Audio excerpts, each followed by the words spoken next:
Our entire city has been shocked by this cowardly act of violence. As I said earlier this morning at the scene, I am of course angry, as we all are, that someone would carry out such an attack, which really amounts to an attack on our city itself. Gun violence in any part of our city is horrible and completely unacceptable. As the shots rang out last night, our police officers, our firefighters and paramedics rushed to the scene. And just as we saw earlier this year, we are all once again immensely proud and grateful for the courage and for the professionalism that they showed. And I want to express our collective gratitude to all first responders who came as quickly as possible to help people in the wake of this horrific incident. I'm continuing to get updates from Police Chief Mark Saunders about the ongoing investigation.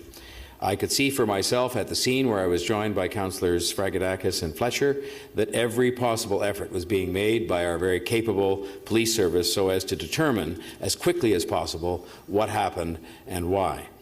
I have total confidence in the ability of our police under the Chief's leadership to determine what did in fact happen here.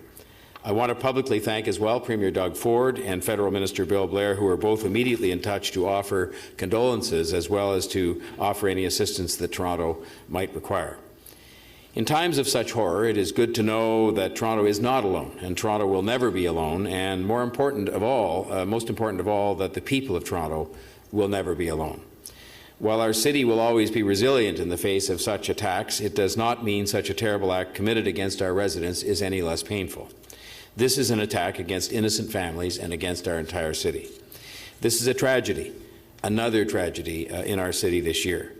I promise all of the people of Toronto, but most importantly those directly affected by this tragedy, that we will all be relentless in getting answers about why this senseless attack happened.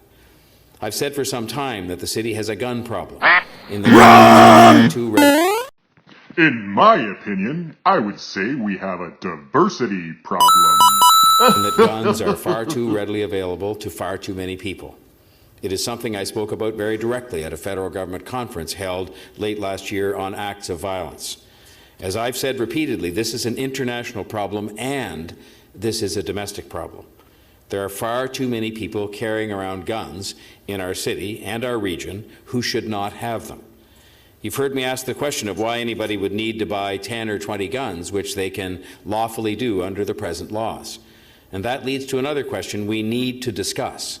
Why does anyone in this city need to have a gun at all? And I know even answering that question won't fully eliminate tragedies like this, but even if we can prevent one of these incidents, then in my view it is a discussion worth having, and having very soon. To that end, I'll be reaching out to both of the federal and provincial governments, as they have reached out to us, to urge them to sit down with us at as early a date as possible to discuss a range of public safety issues, including guns and the legality of guns in various different contexts. I think it is fitting for us to revisit this issue, yes, to protect our city, but also out of respect for those who have lost their lives and had their lives dramatically disrupted by this senseless violence. In the meantime, I will work with you and with everybody else, all of the other governments, our police service and the community, to do whatever we can to comfort and to heal our city and to assist the police in getting the answers we all need arising out of this senseless act.